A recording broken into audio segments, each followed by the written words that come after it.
मेरी दादी ने मुझे उठाया और मुझे बोला कि जल्दी उठ, और तेरी मम्मी को कुछ हो गया, उसको हॉस्पिटल लेके गए। और मैं एकदम उसमें उठा एंड बोले जल्दी भाग जल्दी भाग। सुबह 7 बजे का वक्त था। अच्छा, मैं जैसे ही हॉस्पिटल पहुंचा तो इमरजेंसी वार्ड से मॉम को बाहर लेके आ रहे थे एंड शी वाज स्क्रीमिंग।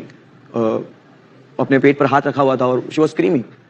तो मैंने, बड़े पापा थे, बड़ी अम्मी थे, डैडी थे, बहन थी, तो मैंने पूछा क्या हुआ क्या हुआ। तो बोले पता नहीं, इनको अचानक से पेट में दर्द हो रहा है। तो उनको लेकर इमरजेंसी वार्ड में दिखाया, उनको कुछ दिया, उनको फर्क नहीं पड़ा। तो उनको सिविल हॉस्पिटल, जैसे बड़े हॉस्पिटल होते उसमें भी बहुत दूर जाना पड़ता है स्ट्रेचर लेकर। तो लेकर उनको गए, वार्ड में डाला और समझ नहीं आ रहा, डॉक्टर आ रहे, ट्रीट करे, क्या हुआ क्या हुआ। बोले पता नहीं, अचानक से पेट में ये हो रहा है। मैं थोड़ा डरा हुआ था, मैं बस वहाँ खड़ा हुआ था। वहाँ पे एक नर्स है जो मेरी मॉम की बहन की बेटी है, तो वो नर्स आई हमारे पास और वो भी देखने लगी। बोले क्या हुआ मम्मी को, ये वो। हम लोग बोले कुछ नहीं कुछ नहीं। तो उतने में मेरी बड़ी अम्मी जो थे उन्होंने मुझे साइड में ले जाके बोला कि तेरी मॉम ने एसिड पी लिया है।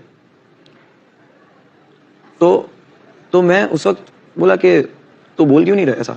तो बोले ऐसा बोलेंगे तो हम सब प्रॉब्लम में आ जाएंगे। आई वाज लाइक नहीं, मैं भाग कर, वो जो मेरी खाला की बेटी थी वो, उसको जाके मैंने बताया कि सुनो ऐसा हुआ है। तो she was very shock. She was like कि पहले क्यों नहीं बताया, उसका ट्रीटमेंट होता है तुरंत, वो दूध दिया, कुछ चीजें होती है। तो जैसे ही पता चला उनको डाला ऑब्जर्वेशन में, फटाफट सारे डॉक्टर्स आए, ये आए वो आए। ये सुबह 7 बजे से लेकर दोपहर में 2 बजे तक चल रहा था। 2 बजे तक, जुम्मा का दिन था, I remember, I am holding her hand. सब लोग जमा हो गए थे, बहुत सारे लोग, पूरा मोहल्ला था हॉस्पिटल के बाहर। बट मुझे पता नहीं था कि क्या होने वाला है। आई वाज वेरी ओके कि अभी हो जाएंगे ठीक, अभी ठीक हो जाएंगे वो। तो एक मूवमेंट आया जिसमें डॉक्टर ने आपस में बात करी, मैं देख रहा था उनको, और उन्होंने बोला कि तू हाथ छोड़ दे। तो मैं बोला हाथ क्यों छोड़ू। तो बोले हाथ छोड़ दे। मेरे को जबरदस्ती हाथ छुड़ाया, तब मुझे पता चला कि उनकी डेथ हो गई। मुझे वहां से लेकर निकाला। आज भी मुझे ऐसा लगता है कि अगर मैं जाग रहा होता, या उस दिन जब मैं रोज मेरी अम्मी के पास सोता था, उस रात में जाता, तो अगर मैं वहां होता और जल्दी पहुंचता तो वो चीज बच सकती थी। द सेम टाइम मैंने रियलाइज किया कि डॉक्टर हॉस्पिटल में बोले कि इस औरत ने 7-8 दिन से खाना नहीं खाया और ये उनके पेट में कुछ नहीं है, उनका पूरा सब बॉडी का सिस्टम बहुत बुरे लेवल पे है।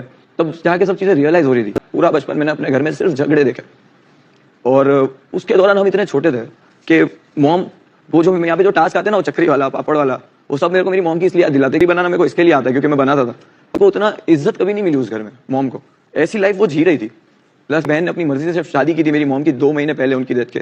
तो उस बहन की शादी का ब्लेम पूरे घर ने मेरी मॉम पे डाला। और 3,500 रुपया कर्जा था जिसका टेंशन था मेरी मॉम को। तो आज भी मुझे वो चीज छोड़ नहीं पा रही है कि मैं वहां सोया क्यों नहीं, मैं वहां पहले हॉस्पिटल पहुंचा क्यों नहीं, मेरे पास 3,500 रुपये क्यों नहीं थे। आज अगर मैं आज इतना पैसा कमा रहा हूं या कहीं से भी पैसा आ रहा है, उस पैसे का क्या फायदा कि वो जब इस्तेमाल ही मेरे को नहीं आ रहा। मेरे दिल से, दिमाग से ये चीज नहीं जा रही कि कोई एक रीजन नहीं था कि उन्होंने ये डिसीजन लिया। पूरा मोहल्ला हॉस्पिटल के बाहर इसलिए खड़ा था क्योंकि जब कोई बीमार भी होता था तो मेरी अम्मी फ्रूट लेके उनके घर जाती थी। वो सोचते थे कि ये क्यों आई फ्रूट लेके। तो मेरी मॉम ऐसी थी कि जो हॉस्पिटल में भी थे तो पूरा मोहल्ला हॉस्पिटल आके खड़ा था। She was very good lady, she was very strong, very strong. There wasn't one reason, बहुत सारे रीजन थे जिसकी वजह से उन्होंने वो डिसीजन लिया। एंड आई फील कि मैंने पूछा क्यों नहीं उनको। जब मुझे याद आता कि 2-3 दिन से वो चुप चुप बैठे रहते थे तो मैंने एक भी बार उनसे पूछा क्यों। तो आई थिंक मुझे किसी की माँ की आवाज सुनता हूँ या किसी को मैं रोता हुआ देखता हूँ, किसी औरत को, मेरे को मेरी माँ की याद आती है। The reason I don't like fighting, the reason I don't to fight with anyone. मेरा पूरा बचपन झगड़े देखते हुए गुजरा है। मुझे नहीं चिल्लाना।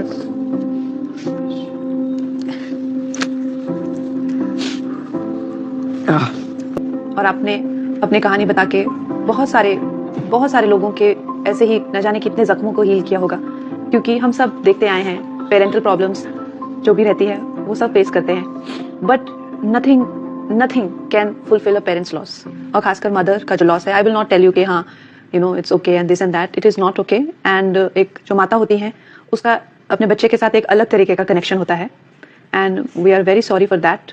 हम कह नहीं सकते कि how sorry we are for that, मगर लाइक आई सेड कि आपको उन्होंने जो अपब्रिंगिंग दी है, जैसा आपने इस सिचुएशन से सीखा है, and the kind of man you want to be, it is amazing. आज देख लीजिए, जैसे भी आपके बारे में सब बात करते हैं।